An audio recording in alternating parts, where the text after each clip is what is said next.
Welcome back to Solving Basketball. Today's guest is an assistant coach at Florida International, Jesse Bopp. Before he was at FIU, we worked together at New Mexico State, where he was an assistant and I was the video coordinator. He's also been, and I'm doing this out of memory here, at Florida, VCU, Vermont Academy, Chattanooga, New Mexico State, IMG Academy, and now FIU. Did I get them all, Jesse?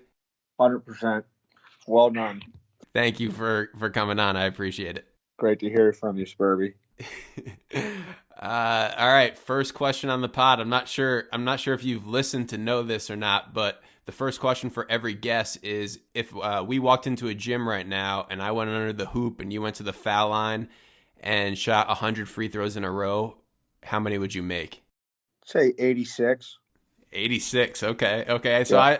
I've seen you play. We've played together actually. Sure have. It's a fundamental looking stroke you've got for sure. What would you say I would get? I'd take the under.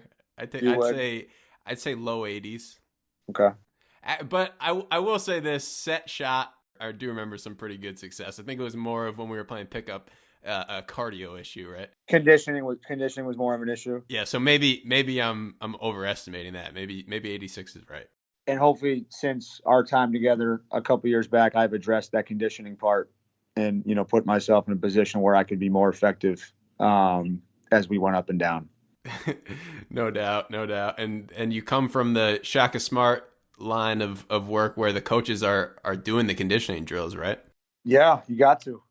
That's for asking them to do it. We got to be able to do it ourselves. What is basketball? What is this basketball? Is that basketball? What is basketball?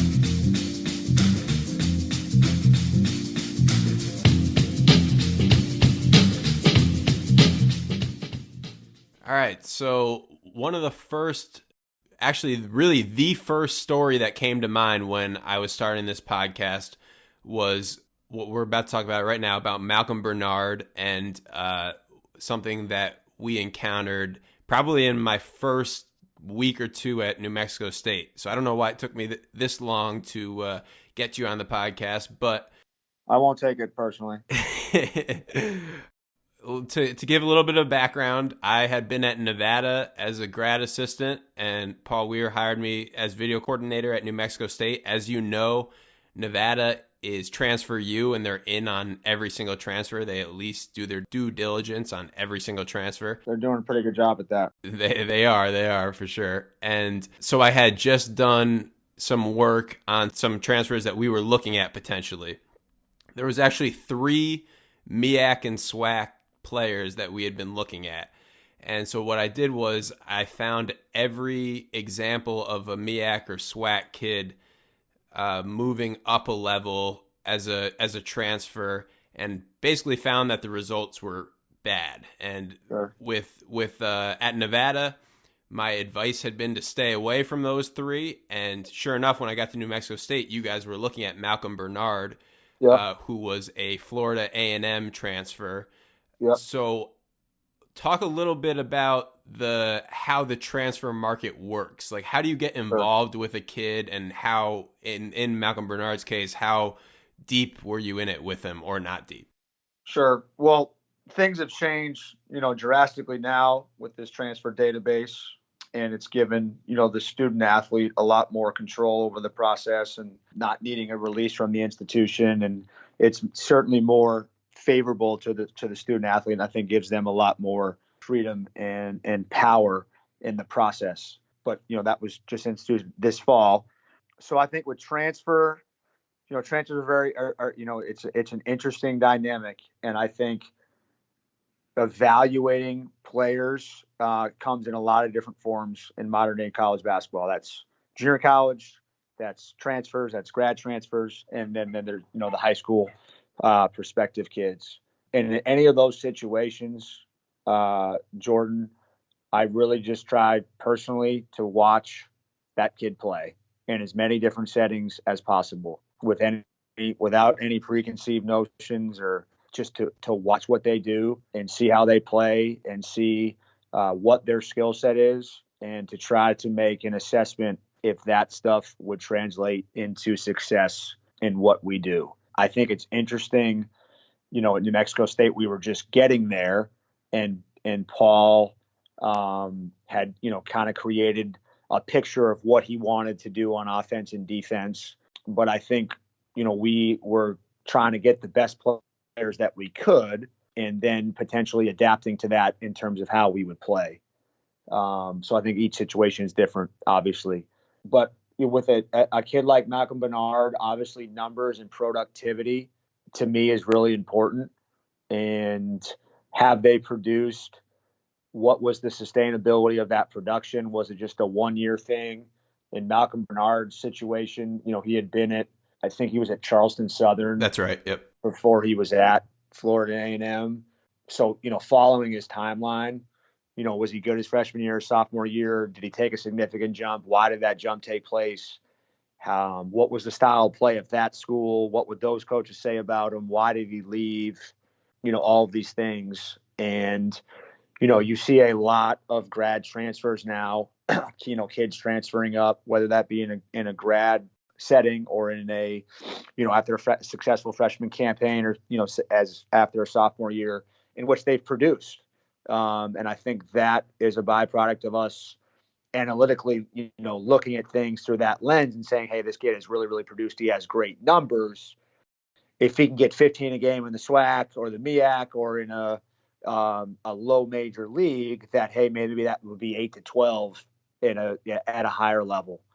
To me, you can make those projections, but a lot of it is watching, and then that all that anecdotal and qualitative data that I think you need to find, and then putting that together, compiling that with the actual analytical and statistical component gives you kind of the profile on the kid, and trying to make sense if he's going to be a fit for what you're trying to do, or if he's going to, start driving the kids you're, assembling to create a style of play if you're, just taking over at a new job. I totally agree with you that it's the combination of all those things. I think actually the first thing I did was get all of his synergy clips or what, Sure. So we got the video. That was the first thing. And it really was just a coincidence that I had just been putting so much time into this. But one thing I want to emphasize a little bit is that I don't think I realized this before I started working in college basketball, but it's great to say you want an analytics guy to come in and have an impact on scouting and have an impact on recruiting. But in most cases, the assistant coaches are the ones who have direct responsibilities in those things. And it's just like any work environment. You don't want to step on people's toes, but you want to get to the right decision, basically. Sure. So one thing that I learned right away is to be in constant communication with your assistant coaches. That you don't want to produce an analytics report that's just going to go against what that person has been saying about their scout or about their recruit. So before we worked together, Yeah. What was your experience with analytics or your thoughts on it? I would say the places, VCU in Florida and Chattanooga before New Mexico State, certainly as a prep school coach at Vermont Academy, the resources were not necessarily in place for me to consider and rely on a lot of, analytics as applicable to, what we were doing. Points per possession was always a big thing for us on offense and defense. I think Coach Smart and certainly Coach McCall working for Coach Donovan, that was a pretty big component. What plays are we running? What actions are we running that are producing a higher point per possession average? And then, defensively, points per possession, and trying to keep that under, 1 point per possession, and having drills and the structure of your practice that emphasize those two things, offensively and defensively, where you're trying to score on offense and have above a 1.2 points per possession offense and trying to keep below 1.2 at Florida. VCU and the Chattanooga, we were always trying to keep people under 1.0 per possession. But those two things were very important for us at all those places. And then at VCU, where we were very, pressure oriented and reliant on the press to create offensive opportunities, Coach Smart called it steal OER, which was the ensuing possession after a turnover. What was the result of that possession? What did we get a score? What was the quality of the shot that we got? And trying to make sure that when we were turning people over, that we were then, in that ensuing possession, producing a positive result. And that was a big thing for us at VCU. So the points per possession was always huge at those places. And then being with you and with Paul's approach and I think the empowerment that I think you received from him, and then him emphasizing to us how he wanted us to consider that stuff, I think that became, the analytics stuff became a lot more applicable for me in recruiting, in evaluating and how to consider those things. And then with scouting as well, Paul was very, very reliant on, tendencies and what's going to happen most of the time based on the numbers. And I think, being with Paul and then, our relationship and, our interaction, really had a profound impact on me, certainly from the scouting perspective as well. Well, I appreciate that. And yeah, you had every scout for the opponent's offense, right? You were basically in charge of our defense. Yep. And as the video coordinator, I did a lot of personnel stuff and was just helping you with whatever you needed based off of those scouts. So by the end of the year, we had worked quite a bit together for sure. We sure did. 34 times. 28 wins. 28 wins. There you go. Going back to the recruiting stuff. Sure. Just for the listeners to know here, I would argue that you ended up actually being right about Malcolm Bernard. So he transferred to Xavier. He started 34 out of 38 games for Xavier. It was a really good Xavier team. Yep. And his points and his rebounds were nothing special. 6.6 points, 4.1 rebounds per game, but he did average 28 minutes per game.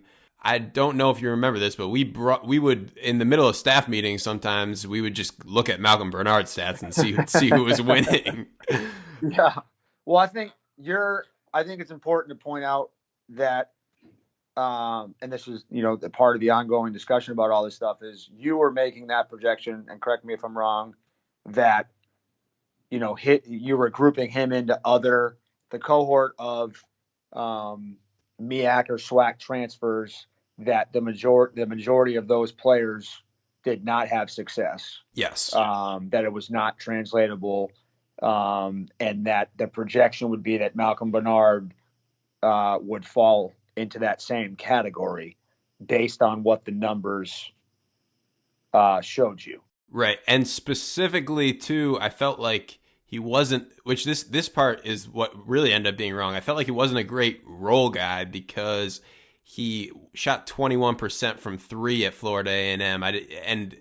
Ironically, he had a good year shooting the ball at Xavier, but I thought he was like an undersized, almost more of like a four-man at Florida A&M that might struggle if he was more on the wing, but that wasn't the case. And then, like you said, there was all this historical data of the MEAC and SWAC guys.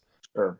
So I guess with grad transfers that are coming in for 1 year, a lot of it to me is then what is the makeup of that team? What is the composition of their roster, and what is their need? Mm-hmm. Just to say, oh, hey, we want to, get a veteran or be older, but positionally and the skill he presents, the skill that the kid presents, it doesn't make it the right fit. If not, but he obviously played 28 minutes and was a part of a successful team. But to me, that's where the tracing and understanding his timeline and the Theo Epstein, the Cubs way that, what a kid was in a different organization or a different program based on the culture or the surroundings doesn't necessarily mean that's exactly what he's going to be in a new environment. If there's a junior college kid right now that was at a 4-year institution that played at a spot that, plays at a slow tempo or doesn't play with tremendous pace and doesn't score a lot, but now he's scoring at a ridiculous rate at a junior college that he's at. So saying he averaged 4.8 points where he was at the 4-year school, but now he's really scoring. So when we look at that kid, we can't say, when he was a Division I player, he only played, he only scored 5 points a game, and discredit what he's doing and saying, junior college isn't his highest level. That's why he's having success. And understanding that, every situation is obviously different. Right. And you definitely see that with like bounce back kids, for sure, that end up having really good D1 careers after they come back from JUCO. But the other thing, not to interrupt you, but like what the grad transfer thing to me is just really interesting. And, what those coaches that have had grad transfers and continue to mine that market, what they look for and what they've learned, and, why do people keep going back to it? And do they look for, and the people that have thrived in it, what is it that they're looking for, and is what they're looking for different than what they look for in high school kids or junior college kids, whatever it may be.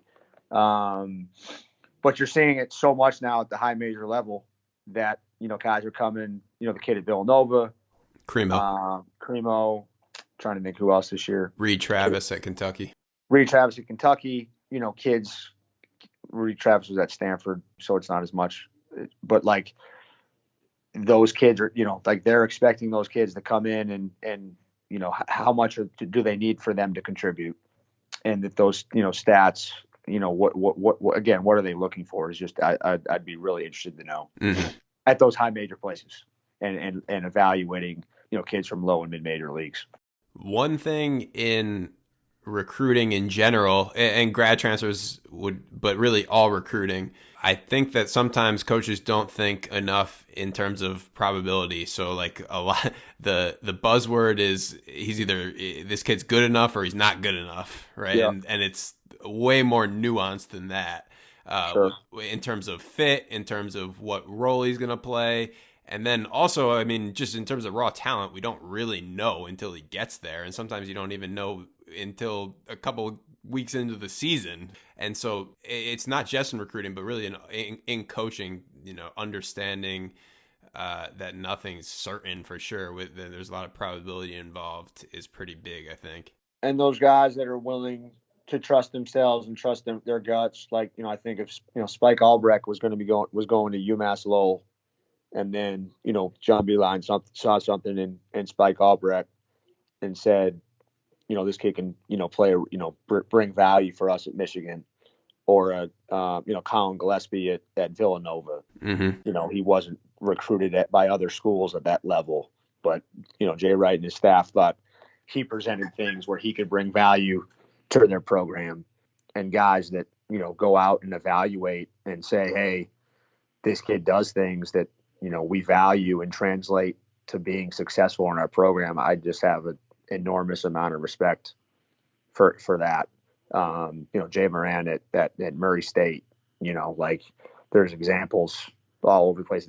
3 kids that we had at VCU that were, that had spent time in the NBA, Troy Daniels, Breonte Weber, and Travion Graham. VCU were those kids' 3 highest offers, and the ability for Coach Smart and his assistants to go out and evaluate those guys and say they were going to be good within our system. Like that to me is the ultimate, in evaluation. And I have so much respect for people that go out there and do that stuff. That was exactly what I talked about with Kyle Smith on the podcast, the head coach of San Francisco, about how that's his brand of recruiting is like he wants his guys where San Francisco was the best offer. And, sure. And that differs in some places. Yep. We talked about on that podcast how really New Mexico State that's not really the model at New Mexico State. No, New Mexico State's a very unique place, and the talent that has been there year in and year out. It's and Paul would talk about this all the time. Like, this is where your existence is what you bring every single day, and your credibility and your value to the program is here, not based on the hoodie or the jersey that you have from a camp that you went to or the school that you played at before, or your value is what you bring each and every day. And Paul did that. Marvin did that. Reggie Theus did that.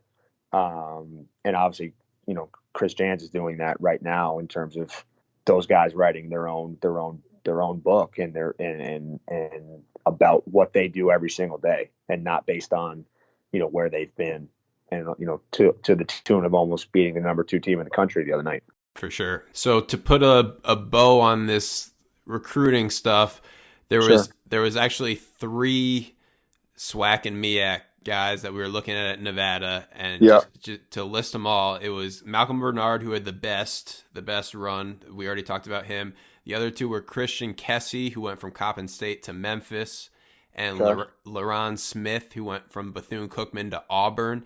And neither of those guys panned out much. So Kessie played 7 minutes a game and averaged 1.8 points at Memphis, and Smith played 12 minutes per game and averaged 2.6. So I think the rule still is pretty solid, but I will say the next year we took Zach Lofton, who was technically a SWAC grad transfer. Now, he had played in the Missouri Valley and also was at Minnesota for a little while. So that was a unique situation. So I'm not saying there's not exceptions for sure, but just for listeners of the podcast, I still somewhat stand by that rule. So you're trying to protect your credibility. That's exactly what's going on. Yeah. Yes. Okay. Yes. Right. Yes. Well, hopefully you add some more listeners now that they know that. Well, no, that's the real reason why you're the guest, is you're going to bring in the listeners, right? I don't know about that.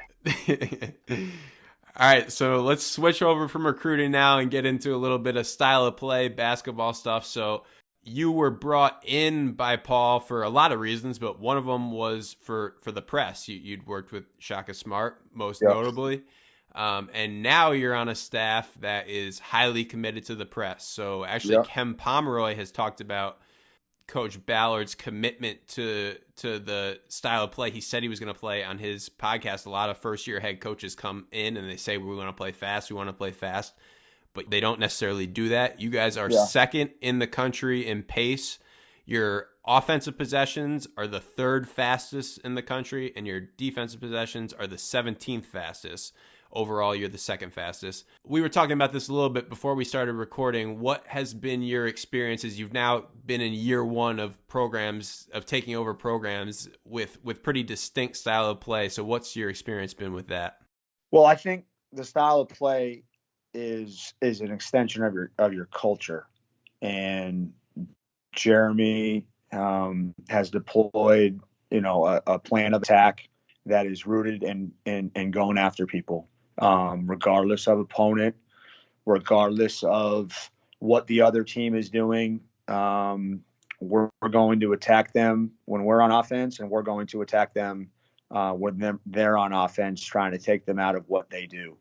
But I really think how we play on offense and defense is a reflection of the culture of our program. And I think our guys have bought into that up until this point, and hopefully we can continue with that. I think talk about the offensive side first, Jordan. Mm-hmm. The pace on offense, there's a couple of factors I think that go into that. One is how quickly we get the ball out of bounds, and the fact that anyone can take the ball out. So I've been in programs where only the 4 or the 5 take the ball out of bounds. The closest guy to the ball takes the ball out of bounds. So that might be 1, that might be 5. There's no rhyme or reason to who takes the ball out of bounds. We're just trying to get the ball at the court as quickly as we possibly can. Once we get the ball over, to me, our spacing is what creates the pace that we play at. So we play with one big guy. We call our big guys monsters, and we call our guards playmakers. So we play with 4 playmakers and 1 monster. I'd say the closest thing, Marshall has done it. Marshall does it. Utah Valley does it. And it's really just continuous spread, pick, and roll and making reads off of that. And I think the confidence and the empowerment that Jeremy gives these guys when there's an open shot, we take it. And with some of that, we live with maybe some ones that aren't great shots. But he gives them the responsibility to be able to determine what is a good shot. But we don't talk about changing sides of the floor. We emphasize paint touches, but if we only get 1 paint touch and we get an open shot off of it, great. If we play on the first side of the floor and we get an open shot, that's great. A lot of what we do, I think, is more structured to a 24-second shot clock. I would describe it as a pro-style offense. So we're running entries. There's no plays. It's all entries into that spacing, which is 4 guys. There's 2 playmakers on one side and 1 playmaker on another side, and a guy with the ball in his hands, whether that be in the middle of the floor on the slot, and 1 monster coming in and ball screening. So I think what we do is really predicated more on playing with 24-second shot clock. And then the last thing I would say with the offense is to kind of move over to the defensive side, because we're pressing in the full court and then extending in the half court. People are taking quicker shots, quicker than they're accustomed to. Their possession length is not, what they're used to. And I think those shots are coming, and I don't know if their floor balance is getting to where they usually have it, which allows us, I think, to get more transition and advantage situation opportunities, because their floor balance is not accustomed to those shots coming so quickly, and they're not getting necessarily to those spots. So that is kind of the offensive side. And the defensive side, we're pressing, essentially we're trying to turn you over in the full court, convert on that turnover. And then in the half court, we're up pressuring the ball. We're up denying the next pass, and we're fronting the post. We're trying to disrupt you as much as we can and take you out of what you want to do. And some of those gambles and some of that extending the floor like that is people are going to take quick shots and sometimes get, clean looks or easy looks. But Jeremy is steadfast in his belief, and this is what gives us the best chance to win. He's lived that in the successful programs he's been a part of, in particular VCU. And I think he's transmitted that to our guys, that they believe this is our best chance to win and be successful. And being 7-2, the results are there, that we can turn to that and say, hey guys, we're having success doing this.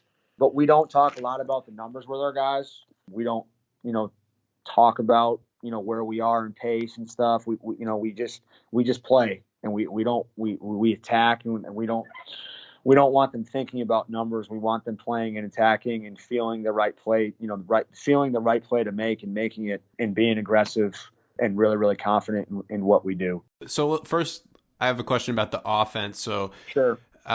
We both scouted against Utah Valley, so I haven't watched you guys a ton this year, but I totally understand just from that comparison what you're going for.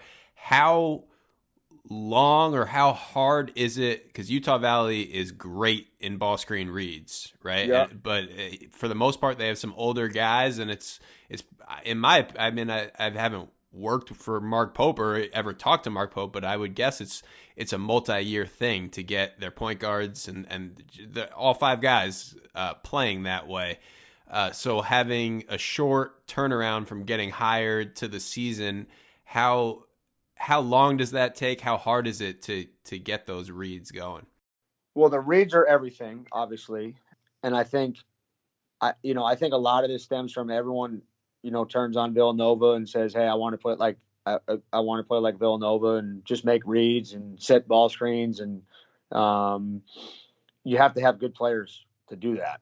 And I think we have good players. We return a 3rd-team All-Conference USA guard. That's a gifted, clever, creative playmaker. and he really triggers, a lot of our stuff. And with that spacing and not playing with two bigs and having, that room to operate gives you the chance to make people have to converge and make a decision on how they're going to guard you. The reads is something that, we work on, and that's, parts of our offense and our breakdown. We do that every single day, and trying to make kids, make our guys, feel the right play to make we're in whatever situation that is. The summer and the 8 weeks were super critical for us, and obviously, having that more time this year to be able to be on the floor with them was huge for us. But to me, it works for us because of the belief Jeremy has in these guys, and that, when they're confident and they're not looking over at us, looking for a play call or worrying about us getting angry at them if they don't make the right play. We don't live in that. We live in the next play. We have some guys who can make plays, and it's worked so far for us. And, hopefully we can sustain it. Our 3-point field goal, if you look at our numbers, it's really interesting. We don't shoot well from three. We're 335th in the country in 3-point field goal makes, 26.5%. But we're 10th in the country in 2-point field goal percentage at 58.4. And we're getting a lot of open looks. We're not making shots. I don't know if we're a great shooting team, but we've made, to be 10th and to shoot 58.4% from the floor. I think that's a testament to making the right read, which is, a compliments to our guys and being able to do that, because it is all on them in the game. They're not relying on us to make it. We haven't called the play all year. We run entries into what we do.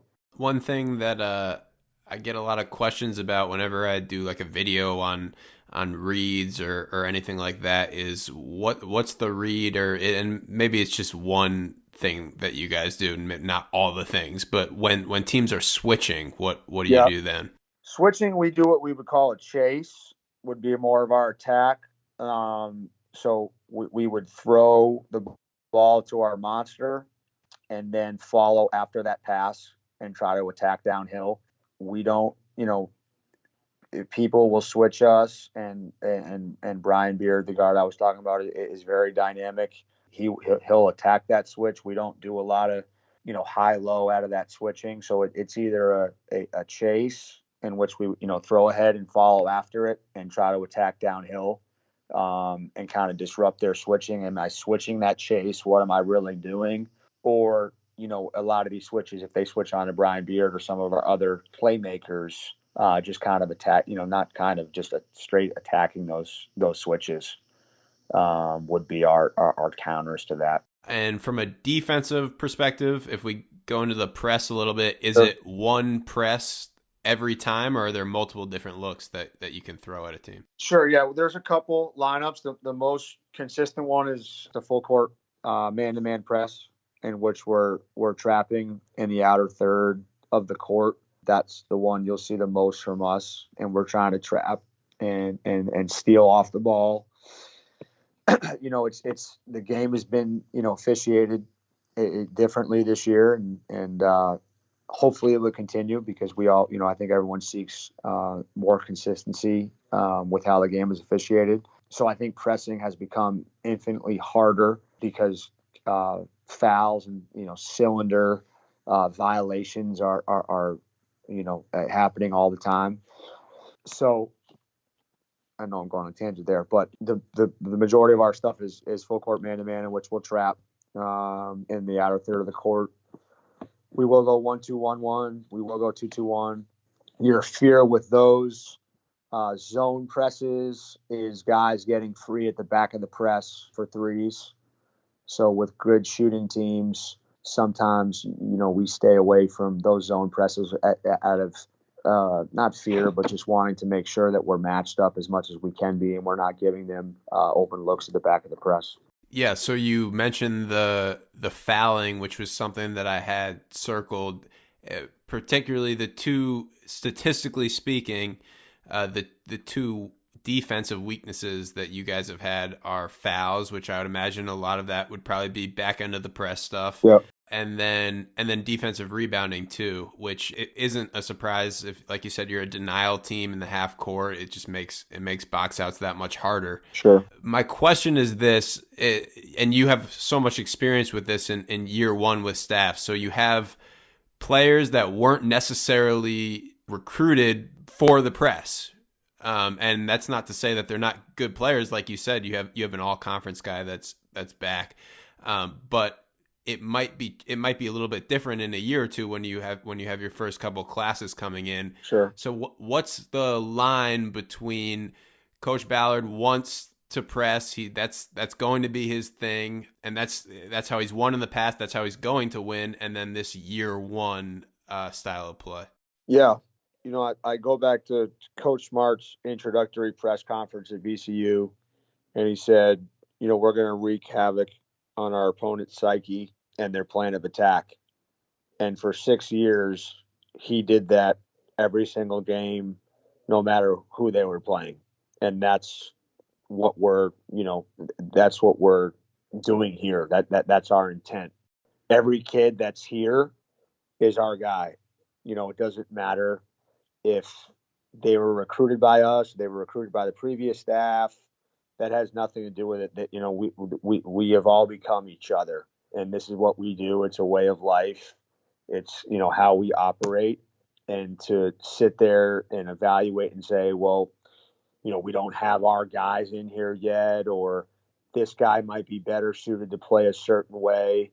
It's just not. It's not something we've spent any time on.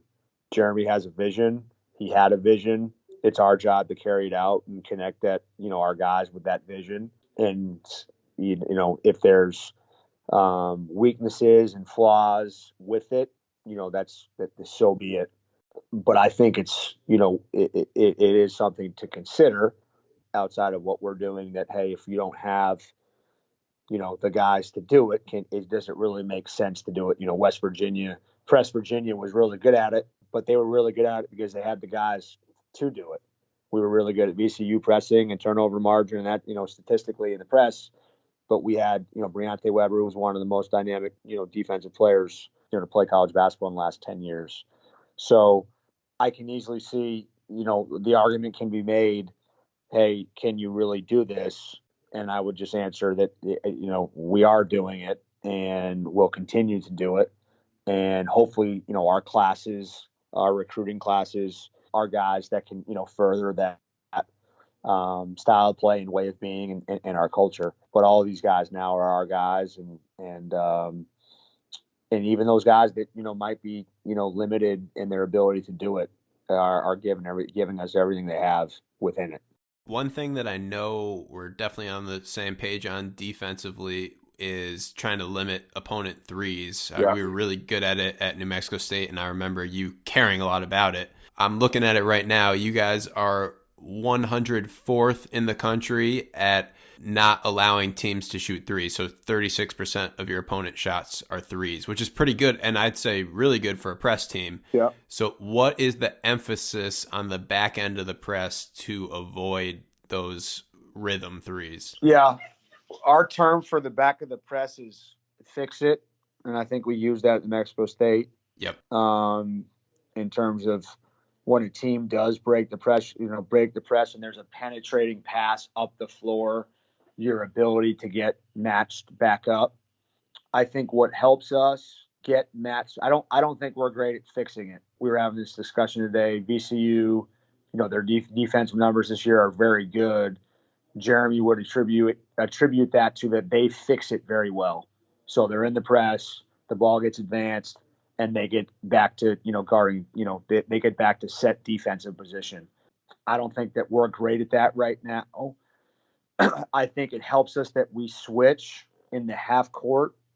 We switch everything so that we are accustomed to being cross-matched in our fix-it situations and still being able to guard the ball and take away the three. We were great at New Mexico State at guarding the three. I think we were like 5th in the country. And that to me was, we were not super aggressive in our traps, We didn't get cross-matched. Our fix-it situations, we weren't in as many fix-it situations because our traps weren't as aggressive. And then we didn't even want guys getting we talked about just taking away the attempt. So, we wanted guys, their attempt numbers to be way down. But with us, because we are more aggressive in our traps and there's more situations where there's advanced passes, we're accustomed to being cross-matched and still having to guard the ball and attempting to take away that shot, if that makes sense. Yeah, it does. Okay. You mentioned New Mexico State. Yeah. We ball screen defense wise, I from my memory, we tinkered a lot. We changed up our ball screen defense quite a bit. Yeah. But no matter what coverage you were in, I remember you had these rules that I actually was charting by the end of the season. I think I was a little late on this, but I would chart the person guarding the ball, the person guarding the screener, and basically if any of our rules were broken, which I believe came from you. What were those rules? The 4 rules were from Coach McCall from Chattanooga, which were derived from Coach Donovan, his 11 years at Florida. 4 rules were no shots with 2 on the ball. So, you never wanted to be back in coverage enough where there was 2 guys committed to the ball and the shot was coming at that point. That would be hard for your rebounding responsibilities. Second rule would be no fouls, no splits. Third rule would be no bends. So a bend would be kind of like a downhill drive, like taking that big on and then bending it to the rim and getting down the lane. And then the fourth would be no shots out of coverage. So I have 2 on the ball. The ball gets thrown, the guy pops, the ball screen. And now that the handler throws back to that person that set the screen and that shot comes. So stunning off the ball and getting out of coverage and not allowing one pass for a shot. And I think in New Mexico State, we had a variety of coverages, and then we would try to use that one coverage in that game. So it might be a down or ice ball screen game. It might be more of a switching game, what we called the over, which was kind of a level coverage in which the big was up and the guard would fight over the top. So it would switch based on, what coach thought, what Paul thought, what we all thought collectively, what was going to give us the best chance to win. But having all those different coverages, I can't say we had a primary coverage because we worked at all of them and utilized them all at different times throughout the season. It sounds like you're switching ball screens at FIU. Is that right? We are. Yep. Jeremy wants, he does not want 2 on the ball. So we try, his big thing is trying to get, 2 off the ball as quickly as possible. If you were a head coach, which you have been, what would your philosophy be in terms of, would you stick to one ball screen coverage or change it based on scouting? I would love to change it. And I think that sounds great, that we can, throughout the game be in different coverages, or say, from the, start of the game to the under 16, we're going to be in ice coverage, and then we're going to switch, and then or we're going to switch this guy. I just think it's really, really hard. And the guys that you have to be incredible communicators. And I think switching has become so much more prevalent at all levels. And I think I think ball screen offense and ball screen defense is all, a directive from the NBA and everyone taking what the NBA is doing, and with switching, my thing will always be, if your guard that's guarding the person with the ball is your best defender, why would you take, when you screen, he gets screened, why would you take that guy off the ball? Now that guy's not on the ball. Now your best defender or your second best defender is not on the ball.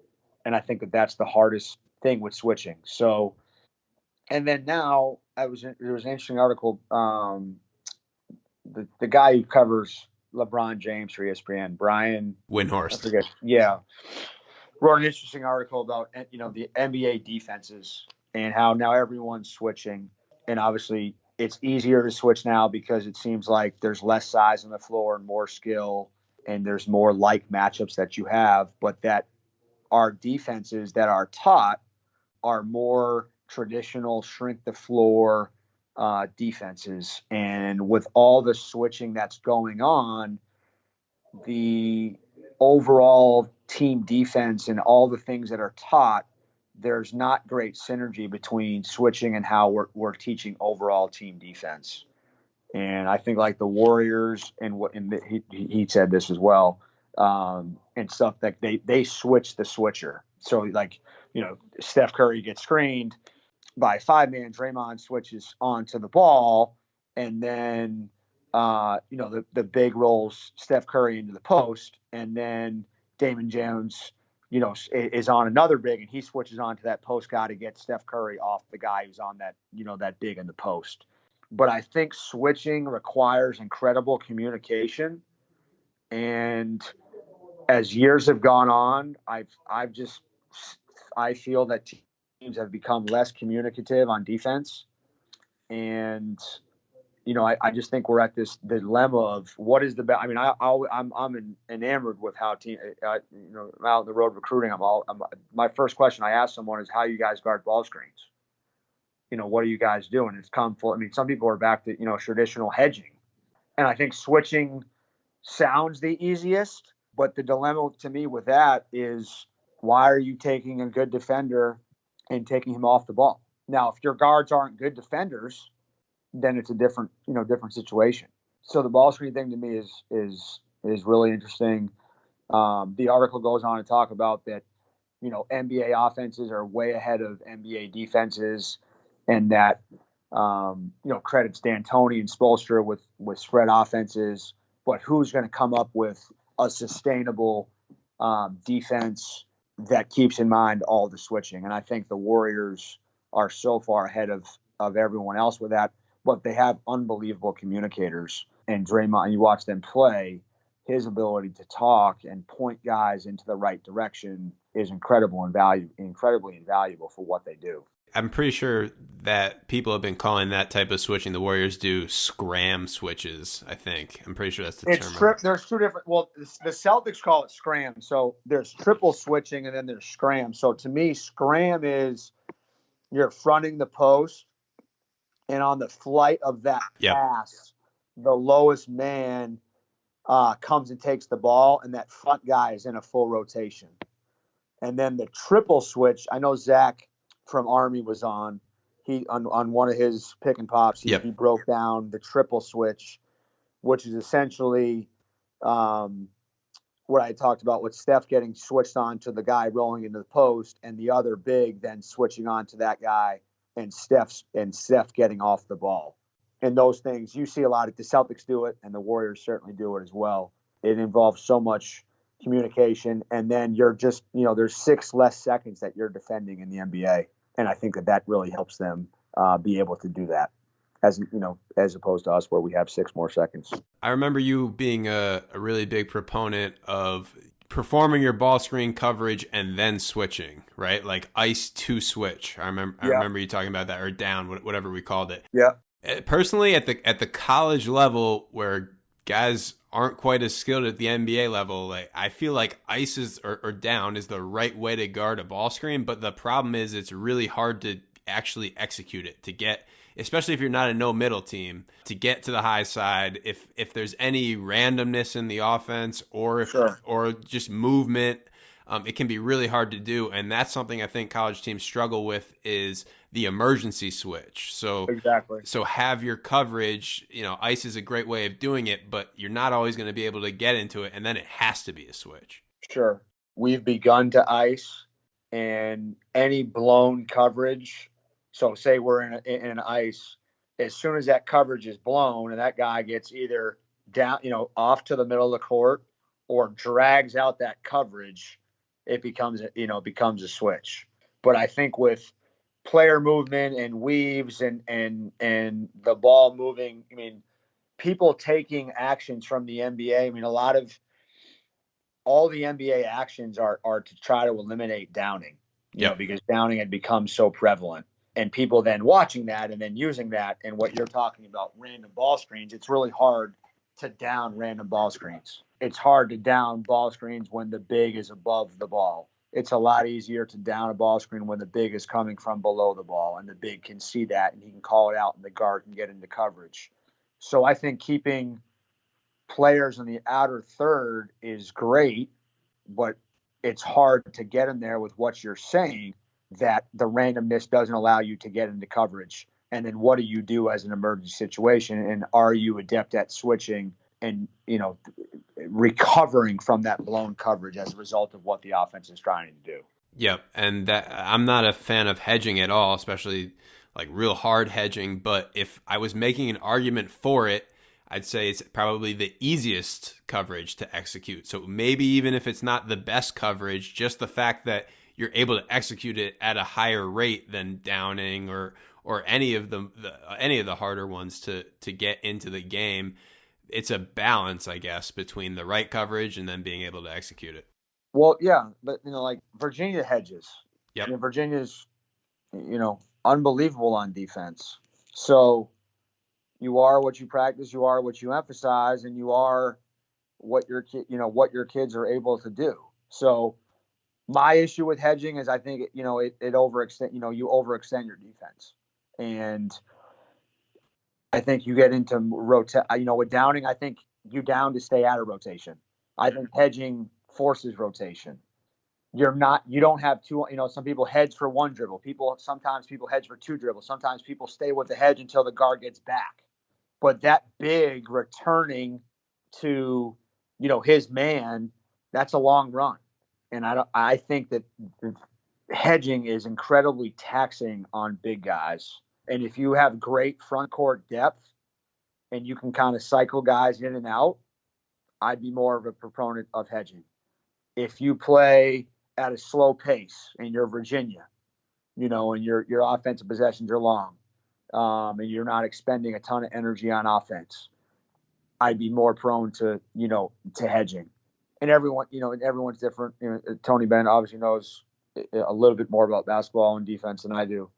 So it's all situational, but I think you have to consider all the factors. And for us and how we play, switching makes the most sense.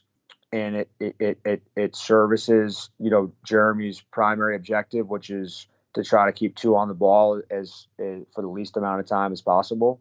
But I see other people in their coverages and they're just as good, better. And there's, a lot of different ways to do it. Well, let's wrap up with this because I forgot to bring it up when we were talking about your style of play at FIU, and you're just talking about it a little bit with the pressing and the fast pace. What is substituting like in terms of how many guys you play and being able to sustain that level? Yeah, well, it will always be the biggest, just point of evaluation for us is when are guys tired?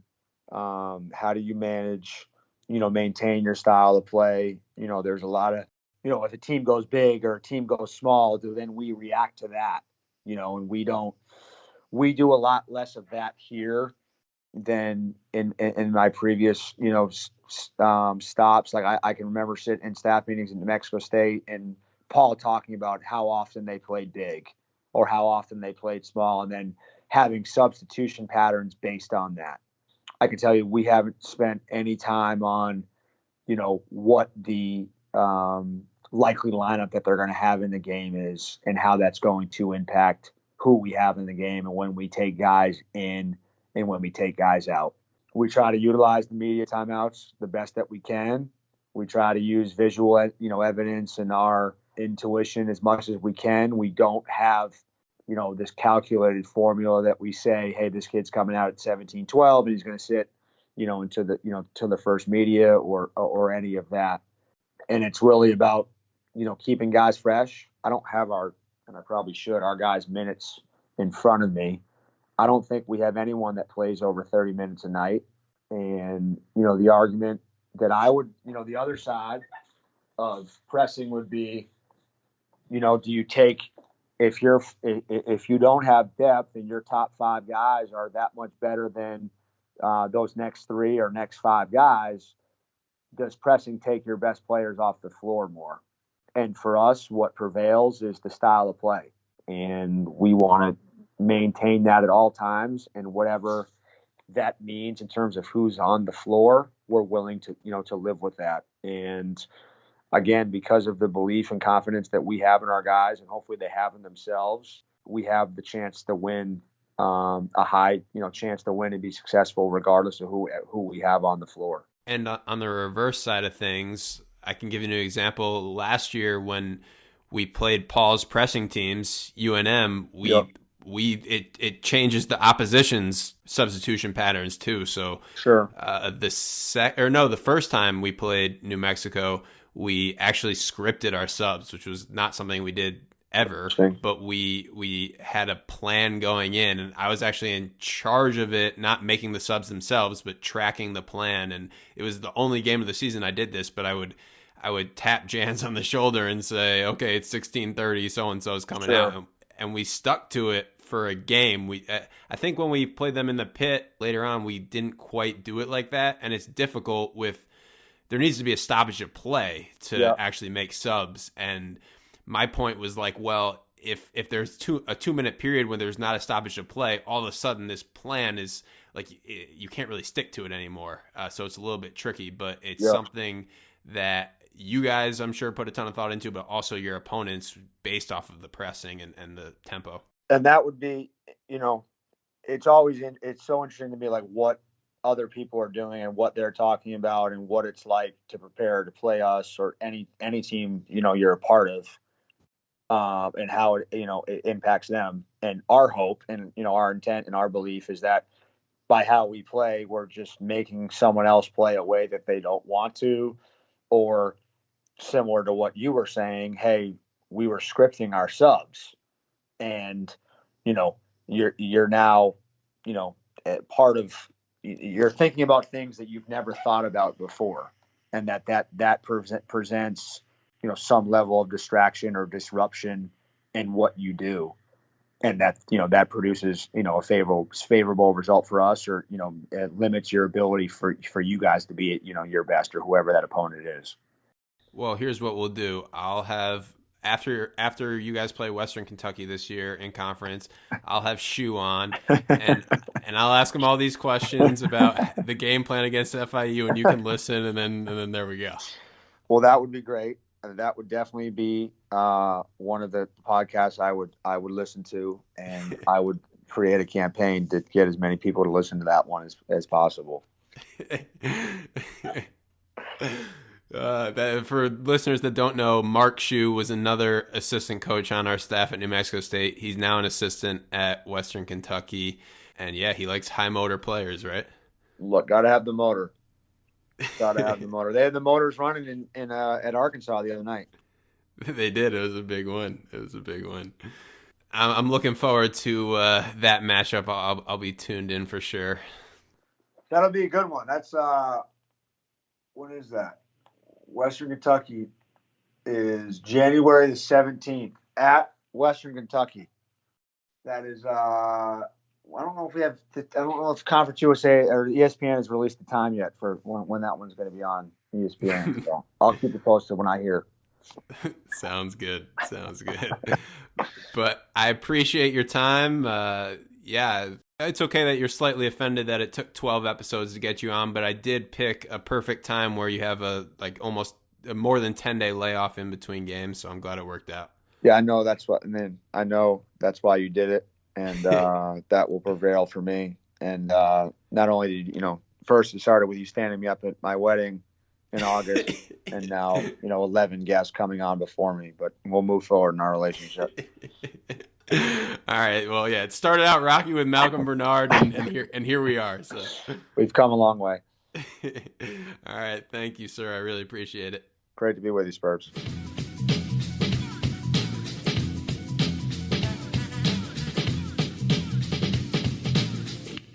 No hand checking Michael Jordan, Scottie Pippen, Tony Kukoc.